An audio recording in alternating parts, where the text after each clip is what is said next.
best, Nutrilac, adapted to suit your little one's dietary needs. Nutrilac has always taken care of your children and brings nature's best, plus vitamins and minerals, to give your baby the strength and protection it needs. Zinc, the power behind your baby's intelligence, helping your little one grow up smarter and wise. Selenium, the protector of your baby's immunity, so that he can fight disease. Vitamin D, to give your baby healthy bones and teeth, and to make him grow strong and powerful.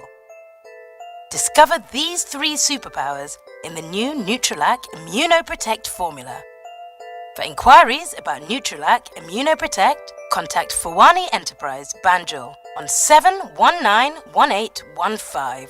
Nutrilac, everything your baby needs to grow.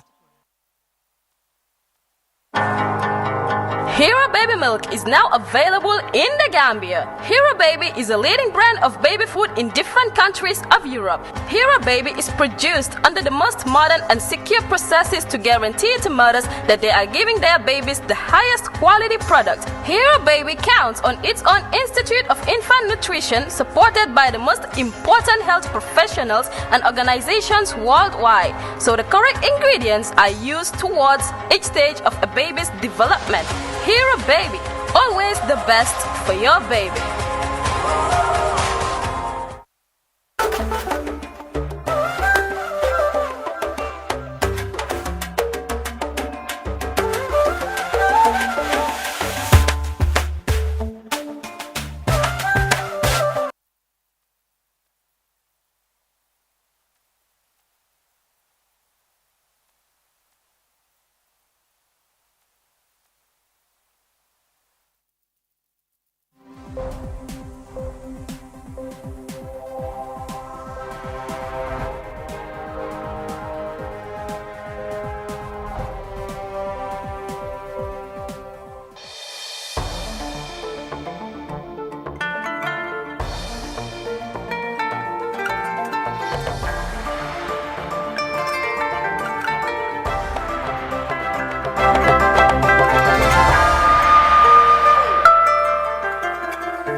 Hello there, we are live in Banjul, broadcasting for viewers in the Gambia and around the world.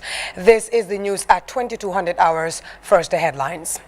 The special envoy of the head of the Murid Brotherhood in Senegal hails President Adama Barrow for promoting peace and stability in the Gambia and beyond. The Association of Non-Governmental Organizations in the Gambia urged government to implement the recommendations of the Truth, Reconciliation and Reparations Commission. Barely a day after the adoption of Access to the Information Bill by the National Assembly, GRTS gauges its impact on journalism and access to public information. Plus, Nigeria's government says the money paid on petroleum subsidy is not sustainable. This as the country faces a perennial problem of spending over $300 million subsidy on a monthly basis. And the government of Tanzania unveils a $50 billion 5-year development plan to boost economy investment, improve industrial production and infrastructure projects. Well, all that and much more coming ahead in the news tonight. With me, Fatu Elika Mloshi. Thanks for joining us.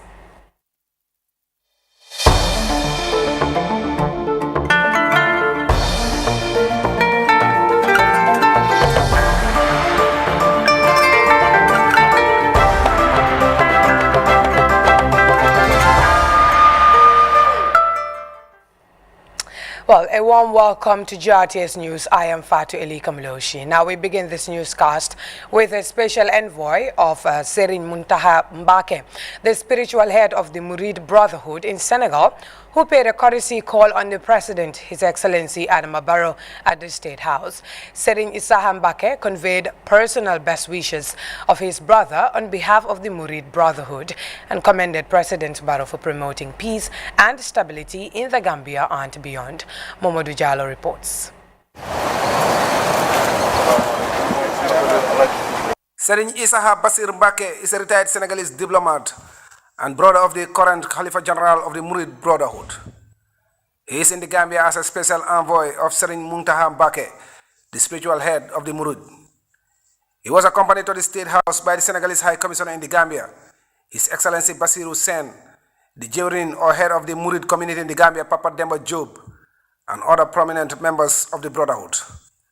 After his audience with President Barrow, High Commissioner Sen disclosed that Serigne Issa Mbake extended his brother's best wishes and prayers to the Gambian leader, government, and people. He added that the Gambia boasts of a vibrant Murid community who have been advised to be law-abiding and respectful to authority.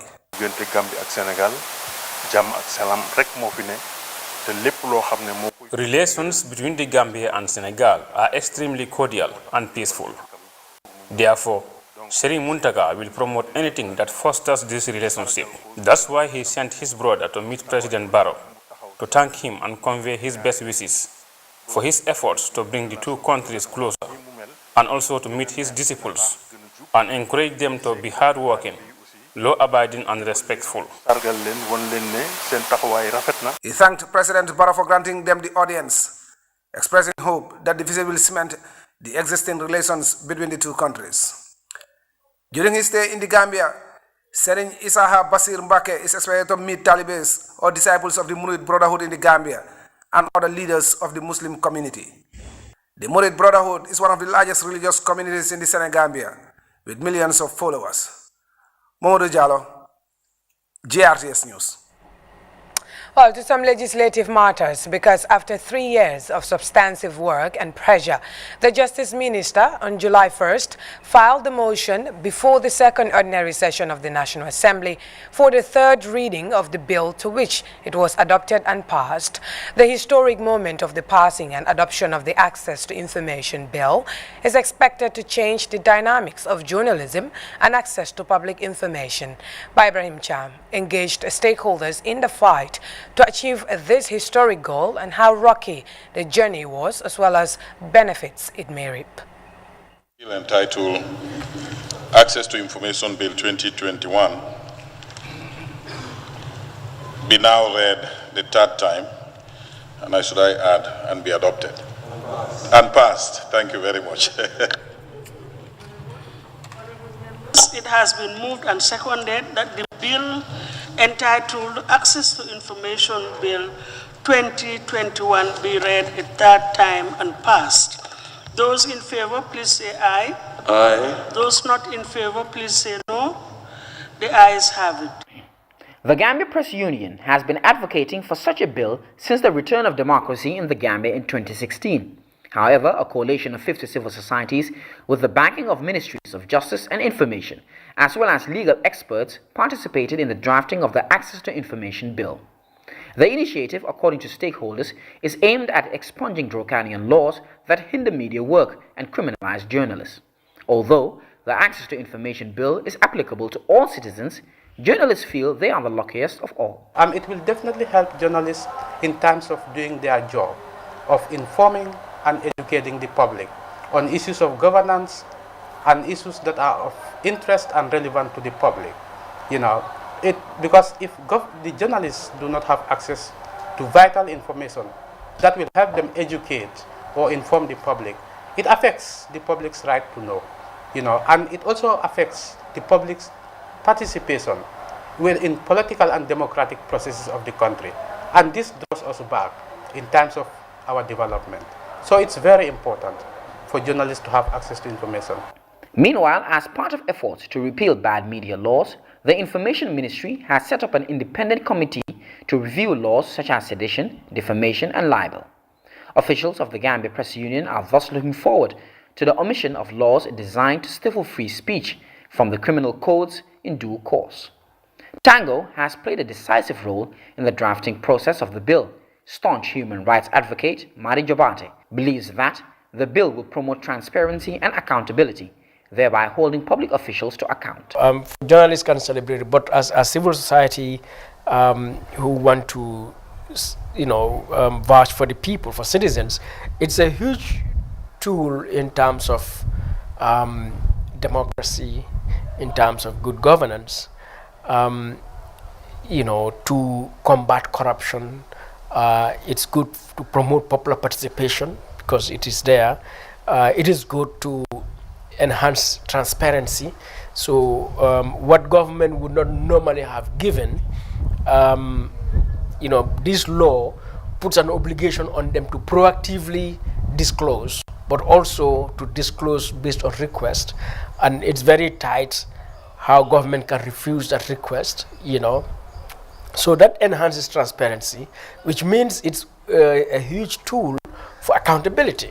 The passing of the Access to Information Bill comes with structures and regulatory frameworks to be put in place by the government, thereby enhancing better management and the digitalization of government records, says Mahdi Jabati. Government also would have to review certain laws, to align it with this law. Because if you have laws like Officer Secrets Act, for example, or even in the criminal code, there are certain provisions and so on, which limit you to give information. And this one is saying, no, you can give this information. So you need to harmonize. Yeah. So what it will do in terms of better management is that it will require government institutions to gather that information, save it, because in anticipation that people will request for this information, and so they will give it. So the idea of, or the practice of record keeping, it will enhance it. And where record keeping is enhanced, it affects all other aspects of management and, within that institution. The much-awaited bill now awaits the assenting of the President of the Republic to become law. Reporting for GRTS News. Bill entitled Access to Information Bill 2021. And now, in anticipation of the Truth, Reconciliation and Reparation Commission's TRRC's report, the Association of Non-Governmental Organizations, TANGO, has called on government to implement the would-be recommendations in the interest of justice and to chart a way forward for the country. The civil society officials were speaking to the press during a media briefing in Bakau. Ibrahim Jallo has the rest of that story.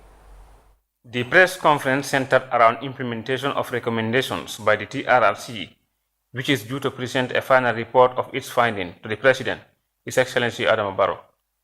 Mr. John Charles Njai is the chairperson of TANGO. He described the establishment of the TRRC and the National Human Rights Commission, amongst others, as a remarkable achievement for the government.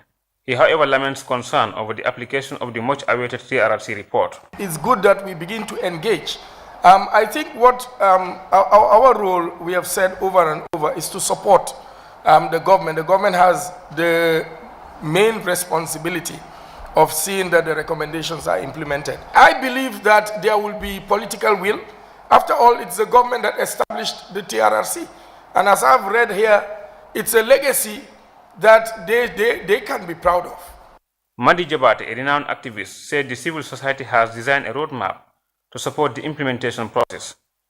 According to him, the process requires dialogue and consultation, implementation mechanism, as well as monitoring and evaluation. When the final report is submitted, the big task starts of implementation of the recommendations, which is of huge concern to us. And so what we are doing today is basically to state our position and how we can help the Gambia government to effectively, efficiently, within the shortest possible time, and in keeping all of the good things about the Gambia, in implementing the recommendations. Omar Baji, Executive Director at Action Aid the Gambia, said the country has gone through painful times during the past regime. He urged government to act accordingly upon the receipt of the report. The TRRC has been very, very painful indeed. And we have invested a lot into really getting, going through the process of the TRRC. So we should not really invest and create so much pain in people and then let it lie without being implemented. That will be a tragedy, really. So here today, what we want to do is just to emphasize that whatever came out of the TRRC, all the recommendations must be implemented so that we bring closer, proper closer to the whole process, and also send out a message to the whole world. The conference was punctuated with a moment of silence in honor of people who were allegedly killed during the period under review. Meanwhile, the TRRC is expected to submit its final report to the presidency on the 12th of this month. Ibrahim Ajal, GRTS News. Well, over now to this special report where the GRTS camera crew traveled to Kiang in the Lower River region to produce a masterpiece on the installation of electricity in the area after many decades without power supply. The story highlights the benefits ushered in by the advent of electricity, which includes the enhancement of local economy and a conducive environment for the residents of Kiang. The community is the latest to enjoy this development, courtesy of the Barrow administration. Aminata Isanyang takes us through the new transformation. The lack of access to energy, and more precisely, electricity, is a major impediment to economic development, slowing the progress of industrial growth whilst challenging people and communities. The problem has especially challenged rural communities, where the lack of energy is directly linked to rural poverty. Providing access to electricity is an urgent prerequisite to promote productive activities. This is Kiang. For more than 50 years, people of this part of the country have lived off the grid of electricity. Despite that, they've lived a life not reliant to electrification to complete their daily errands. Until recently, when the Barrow administration ended the decades of darkness in Kiang. In Kiang, where communities have been greatly derailed by the lack of electricity, 2020 became a turning point with the government's launch of a major electricity grid covering the entire Lower River region.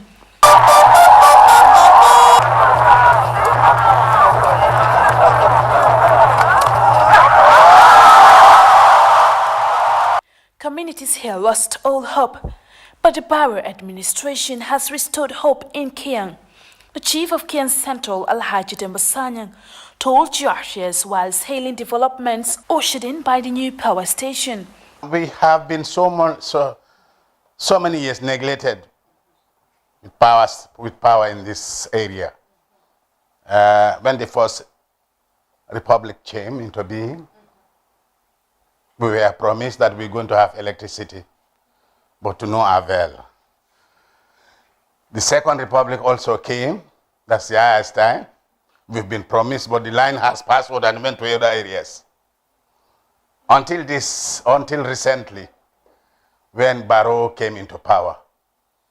Amazingly, he gave us power within small period. Haruna Jawa and his family used to live without electricity in Sankandim village for many years. The absence of energy has increasingly caused obstacles and dim prospects in this community. Haruna's mom, Ajah, showed us how the family used to arrange roots and set fire to light up the house. Access to electricity has completely transformed the family. The day, as usual, keeps everyone in the family busy, with women doing domestic chores, folk going about their business and children playing in open compounds. When night falls, Omar and Musa Jawa will gather their books to study and do their homework. Before the installation of electricity in this community, the boys used to rely on battery lamps to read in the dark. I'm happy that we have electricity. I can study every day without using candle. We visited Jifarong village in Kiang West, one of the communities in Kiang benefiting from the electricity grid. Residents are enjoying a new dawn with energy. Most houses are brightly lit with electricity. Families are now able to watch TV and catch up with the news. The area's hot temperatures will have been unbearable, but the cool breeze from these ceiling fans speaks of the positive difference that has significantly transformed life for Jifarong residents. Sajo Barrow can now keep her meat for days without having to worry about spoilage. And Fatu can now rely on electricity to store food items for the family in her freezer. The arrival of electricity here is a great blessing. We now have our refrigerators to keep our food, and the burden of not being able to sleep in our rooms is over. I as well do ice business, where I help invest in the education of my kids. These community elders are now enjoying a serene space where they can listen to hymns of London Kinteba on a radio charged by electricity. There is also cold water for hot afternoons that makes these residents doubly appreciative about the arrival of electricity in their village. At his house, Abdullah Kinte can now plug his radio and tune into any radio station of his choice. He told us how the arrival of electricity has helped his family. We can now charge our phones in our homes without having to go far distance. We on the lights when it's dark, and I enjoyed listening to the radio. His children are now enjoying a drama on the phone, a vast difference from the time when phone batteries are reserved to receive only calls due to the inaccessibility of electricity to charge. On the other side of the community, children can be seen enjoying a game machine.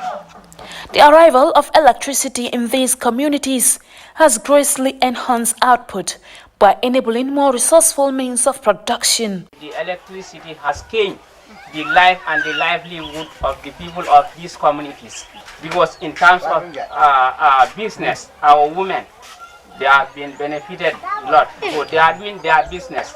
We have a lot of refrigerators in our compounds. Access to an electrical grid and better electricity services has also led to more efficient household savings and allowed the community to have more access to markets. We are grateful to Allah and the President for this development. The electricity has changed our condition and ended some of the struggles we go through. Ice blocks purchased from Buyam or Soma were the only opportunity to drink cold water when the heat hikes. Even that comes with hassles and high cost. For kids like Mariama, cold water means getting it from the jar. But since the installation of electricity in Kulikunda community, her family bought a refrigerator to access cold water and juice. The absence of electricity supply in particular has been an obstacle to entrepreneurial activities, and for many years businesses in this area resort to energy self-supply through generators at a significant cost. The coming of the electricity have seen the emergence of new businesses such as these welding and tailoring shops. The most common activity here, which almost every household engages in, is the selling of ice juice. For children like Saini, ice is the first thing that comes to his mind after a busy football afternoon. He now has the opportunity to enjoy it like kids from other regions. For the women in the fisheries business, electricity is helping them manage high energy cost. They are now able to freeze fish stocks and sell it for the day. Business is now functioning rapidly. The women in this market now have a choice to venture into any type of business. For football lovers, this is an opportunity to watch football when night falls without a power hitch. The benefits are limitless for the entire community.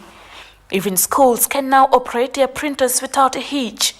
School principal So used to travel to the campus to print examination papers for his students. But the electricity has given them additional comfort to operate printers in their offices.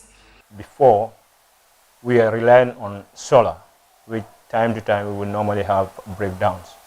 But with the advent of the electricity, a lot of things have been, handled, such as exams, even currently we've connected our borehole to the meter, which is now a problem of the past. Rural needs have been greatly eased with reliable energy access. Besides the need for more cash power selling points, residents here have entered a new day. In the entire Kiang area, cash power is sold in only one location. This has driven many to rely on purchasing cash power from GSM providers, which is said to be more costly. But NAWEC officials said they can plan to establish cash power selling points in some villages to ease the burden. The people of Kiang almost lived a life totally unplugged from electricity supply. But they are now growing to embrace a new atmosphere filled with economic opportunities. A historical facelift that is shaping lives. The beginning of this new era is gradually wiping off the many decades of odors and struggles that the people of Kiang have endured. Reporting for GRTS News here in Kiang, I am Aminata E. Sanyang. Unprecedented. Well, I expect more of those reports from Aminata in the subsequent days. Now, moving on, the Republican National Guards of the Fajara Barracks was the chief of defense staff of the Gambia Armed Forces' last port of call for the second week of his nationwide tour. The Army chief witnessed the display of activities that usually take place at the GAV training school. Isato Keta has the story. A rousing welcome for the Army chief as he ended the second week of his nationwide tour at the Fajara Barracks. At the entrance of one of the country's biggest military camps was the usual quarter guards.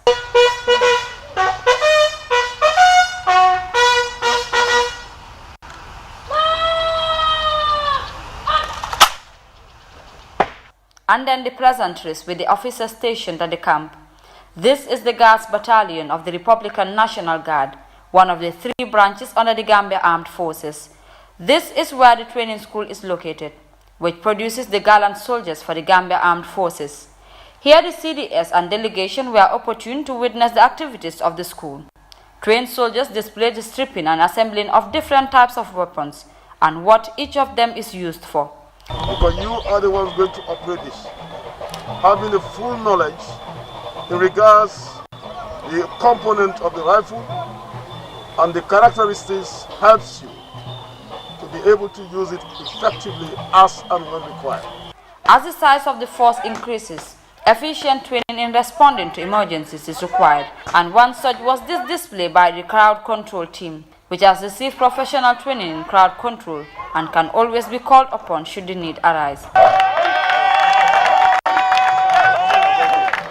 A spectacular display of some eye-catching military drills, a near-perfect demonstration in front of their boss. From the slow march to the guard of honor and the general salute, these soldiers on training seem all set for any ceremonial event. In the army, sports, recreation and art form part of military life, and the CDS visited all these units at the Fajara Barracks. At the GAF training school, 500 soldiers are currently undergoing 3 months training on the Turkish language prior to their lifting to Turkey for the special force training under the QRF. This the CDS assess with the members of the delegation. This time it is your turn. If you excel now, by the time you see yourself in Turkey, it's going to be a smooth ride. But from all indications I've been assured that the determination, the willingness, and the enthusiasm, and the love for the class is there. And that is what we expect from each and every one of them. A one-off opportunity to see the engagements of the troops under his command at this vast military complex, which is home to the Republican National Guard and many other units of the Gambia Armed Forces, as Lieutenant General Dramia strives towards building a vibrant professional force. For GRTS News, this is Isato Keita. I said to that. Now, away from that, the dalasi is the currency of the Gambia that was introduced in 1971. It is subdivided into 100 bituts. It replaced the Gambian pound at a rate of £1 to 4 dalasi at the time. Today marks 50 years since the birth of Gambian dalasi. Our Janke Toure takes us through the evolution of the currency, and this is her report.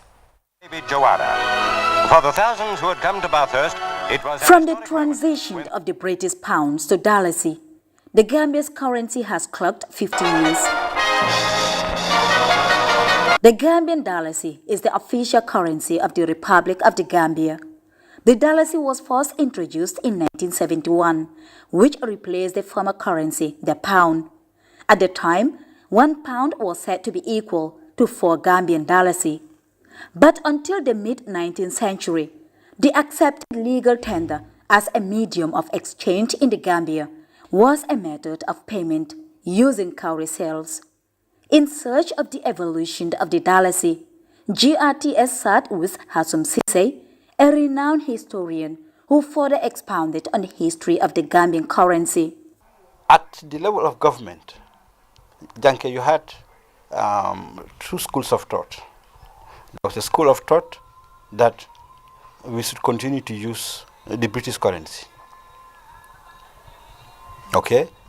But you had a school of thought led by the then Vice President and Finance Minister, Honorable Sirif Mustafa Diba, which said we should go the whole hog and get our own national currency.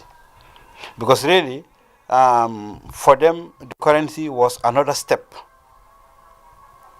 in our move toward full nationhood and sovereignty. The coming of the currency in 1971, according to Mr. Cisse, was a remarkable day that was celebrated nationwide. On that day, there was a lot of events in the country to celebrate the coming in of a new currency. In fact, July 1 into July 2 were officially declared as Dalasi Day by the cabinet of His Excellency, President Alhaji Saad Barre Jawara, and so as to mobilize the entire population to move with the new currency, the larger unit, the Dalasi, and the smaller unit, the Butut. According to many narratives, the word Dalasi is derived from the Western African French dollar 5 franc coin, which originates from the English dollar. But these words, according to Hassam Cisse, are false and misleading, and as such, Dalasi and Butut, he added, are locally derived words meant to pay homage to our culture in national languages. In the old days, the Manigos used to measure, this cloth, this hand-woven cloth, the fataro. They used to measure it in their own style.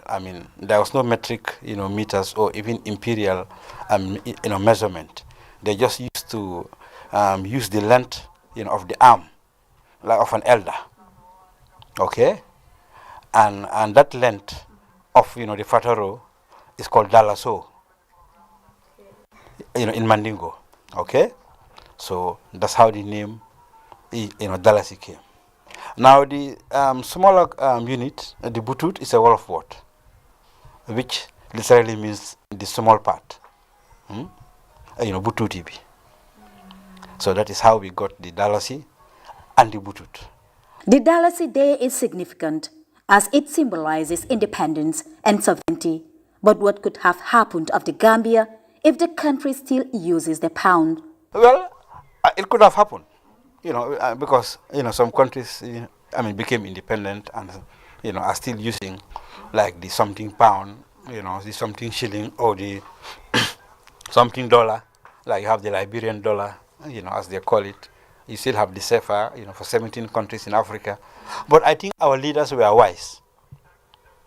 They were forward-looking and they had foresight.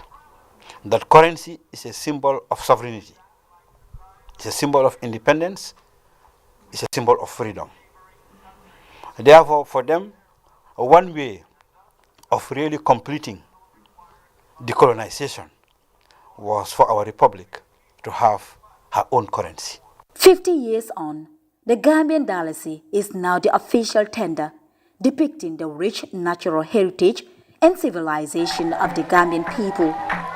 Janket Ture, GRTS News. Well, the story by Janke takes us to another development because the Gambia Investment and Export Promotion Agency, GAIPA, in collaboration with the International Trade Center and other stakeholders, have launched the Andandor Ecosystem Customer Management Service. The event was held at the Sadauda Karaba Jawara International Conference Hall in Bijilo. Shehjuf has the details. The Gambia Investment and Export Promotion Agency, GAIPA, is an institution that is mandated to support development of sustainable local enterprises for effective contribution to employment, economic growth, and wealth creation. The launch of the Andandor Ecosystem Customer Management is an ecosystem-wide tracking technology designed to manage business interaction with clients, promote collaboration and knowledge management in the Gambia entrepreneurship ecosystem. GAIPA CEO explained the significance behind the launch of the Andandor Ecosystem Project. The whole idea is to ensure that we have adequate data about entrepreneurship activities in this country. There is a lot of business support programs or activities that have been supported by various UN, EU and other agencies, but it has become very difficult to measure how much contribution entrepreneurship is doing to the economy. and even to the people themselves, and how much jobs it is being created.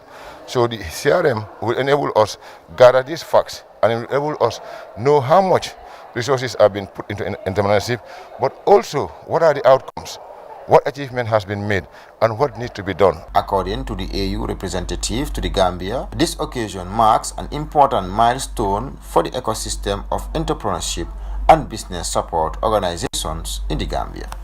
For the development community, the initiative is also an important step towards the sustainability of the work we have been supporting and implementing together.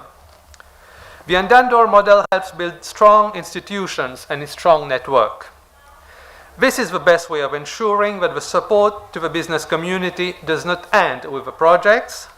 It helps us embed and sustain the gains we have made together. The Minister of Trade, Industry, Regional Integration and Employment applauds stakeholders for the initiative.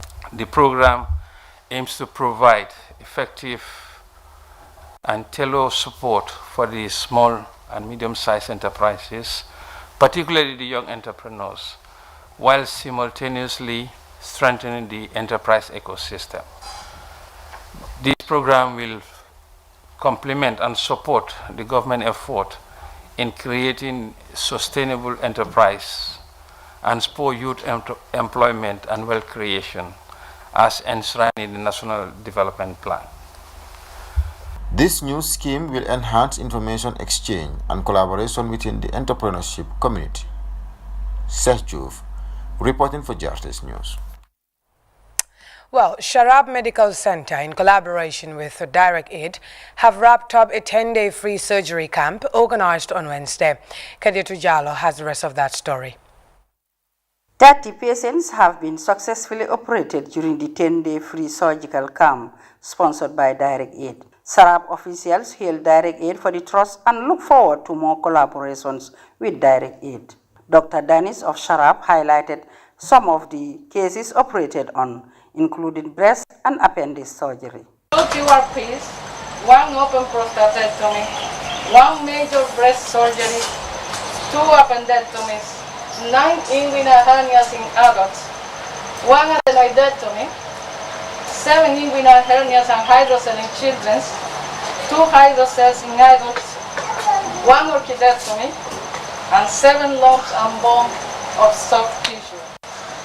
So with these results, I declare the closure of this surgical charity camp as a successful camp. Direct Aid Country Director Abdulatif Orao reiterated his organization's commitment to do more of this intervention. Congratulations. I hope that your health now is much better and that you will continue to care about your health so that inshallah a good life is open now to everybody. We hope that these events will come again and again and again as long as we have the resources. Wan Biran Sise and Musa Damfa, on behalf of the beneficiaries, expressed appreciation, citing some of the difficulties encountered before Direct Aid came to their aid. Sanje fulante bika fintin na korda kono mbe bumale ko bika fi ndimma hayna sire ya seta bika ta 2 years indoors because of my sickness. I even lost my appetite. But today, I finished a loaf of bread in the morning. Kadietu Jallo, reporting for GRTS News. Well, to the Open River region now, where the National Council for Civic Education, in collaboration with the United Nations Fund for Population Affairs, have organized a community town hall summit on the reintegration of returnee migrants on the theme, "Being a returnee is not a cause. Let's embrace our own." The event was graced by opinion leaders and young people meant to discuss challenges faced by returnee migrants in communities. Our regional correspondent, Seydou Kamara, has the details. Day-long meeting was convened to engage community leaders, youths, and regional authorities to discuss the plight of migrant returnees. The forum is funded by the United Nations Fund for Population Affairs and implemented by the National Council for Civic Education. According to Modibo Kroma, himself a migrant returnee, the forum is important in helping them fully integrate into society. Most of the returnees, like if you see most of us are with stress, this is the reason, because the way the community see us, It is not fair. And as I am speaking right now, I have been receiving some complaints around the Makati area. There is this returnee who get a mental problem due to the cause of this thing. So we the returnees, we are Gambians has everybody, and also we deserve something. Appealing to everybody, all the community members and everybody, that let them take us as their brothers and sisters. Forum held on the theme, being a returnee is not a cause. Let's embrace our own, mainly targets young people who mostly fall victims of irregular migration. Aissatou K. Jallo, who also doubled as the regional youth chairperson in the Upper River region, saw the need for dialogue and delivers a message dissuading young people from embarking on such journeys. Bringing all these people together to discuss about the danger of irregular migration, it will really help, because the parents will be there to advise their kids about the danger involved. The returnees already have the experience, and they can tell us more what they experience during their journey, which will also create another awareness about the irregular route. Civic Education Program Manager Yusuf Bojam described the event as an important step in integrating migrant returnees. This is a program that the National Council for Civic Education is rolling out with support from the UNFPA. The engagement started in the North Bank region, that is in Kerewan, specifically talking about the challenges that are associated with this irregular migration, so commonly known as the backway. But also, more importantly, also to talk to community leaders, to talk to community elders, to appreciate some of these our young boys that are taking this journey. When they happen to return back, let them embrace them and see them as part of the society. While similar engagements are said to have been held in other regions, Bojam believes this will greatly pay a dividend in addressing some of the challenges that victims of irregular migration are faced with. Most of these returnees, when they return back to their communities, sometimes they are not much appreciated, or they are not much welcome. And if they are not welcome in their communities, some term them as people that have already failed in life. That is something that can have a lot of psychological impact on this individual. And that can bring a lot of problems, can bring even conflicts in the society, because some of these boys may end up venturing into vibes that are going to be very detrimental to the society. The National Council for Civic Education and partners have been at the forefront of facilitating the effective reintegration of migrants returnees through seminars like this one that brought together local authorities, youths, and opinion leaders for the greater good of all. Seydou Camara, reporting for GRTS News from Basse, Upper River region. Well, our correspondent Seydou reporting there from Basse. With that, we take our first break. When we return, we'll look at news from beyond our borders. Stay. Make your nights as bright as your days with AfriCell's new night bundle. Your night browsing experience has now been boosted by AfriMoney at the most affordable price. Enjoy the cheapest night bundle in the Gambia and feel the difference in comfort and speed. Activate the night bundle from your AfriMoney account and receive 1 GB of data for $50 is only.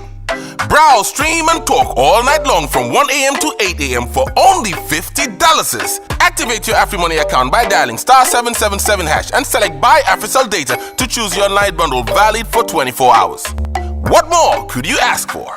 This bundle is only available through AfriMoney. Your AfriMoney account, your night browsing. Where AfriCell goes, nobody dares to follow. Welcome back. Let's now head straight to the West African nation of Nigeria, where the continent's largest oil producer is facing a perennial headache over what to do with petrol subsidy. The country's petrol subsidies spending is now ballooned, spreading over $300 million a month just in petroleum subsidies. Now, the government says these subsidies payments are simply not sustainable, but it's still finding it difficult to remove them. And to Tanzania, where the government has unveiled a $50 billion 5-year development plan. It's aimed at improving industrial production, creating a much more inclusive economy, and boosting investment as well. The plan will also focus on finalizing the country's large infrastructure project. And with that, we come to the end of this newscast. But before we go, a look at our top stories once again. A special envoy of a head of the Murid Brotherhood in Senegal has hailed President Adama Barrow for promoting peace and stability in the Gambia and beyond. The Association of Non-Governmental Organizations in the Gambia have urged the government to implement the recommendations of the Truth, Reconciliation and Reparations Commission. After 3 years of substantive work and pressure, GRTS has been examining the adoption of Access to the Information Bill, its impact on journalism in the Gambia, and access to public information. Plus, Nigeria's government has said that the money it pays on petroleum subsidy is not sustainable. This as the country faces perennial problem on spending over $300 million subsidy on a monthly basis. And the government of Tanzania has unveiled a $50 billion 5-year development plan to boost economic investment, improve industrial production and infrastructure projects. Well, that does it for this edition of GRTS News. Many thanks for the pleasure of your company. From myself and the entire news team, have a wonderful evening.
I was stuck in traffic. You know how the traffic is.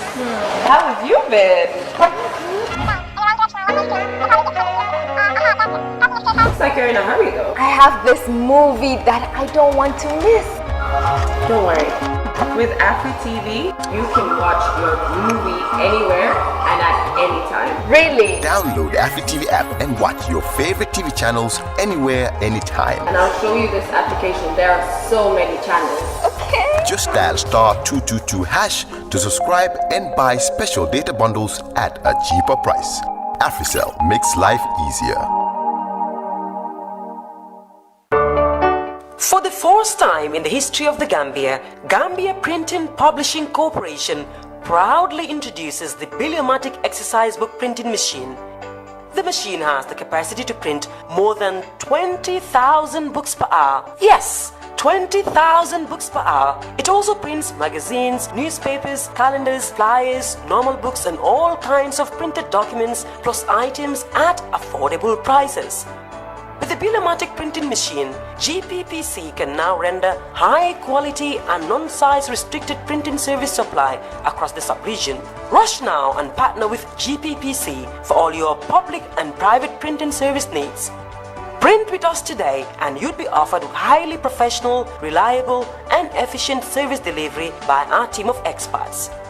The Gambia Printing and Publishing Corporation is here to meet all demands and is reliable at all times. For more info, contact us on 437-4493 or 437-4402. GPPC is Gambian and it's yours.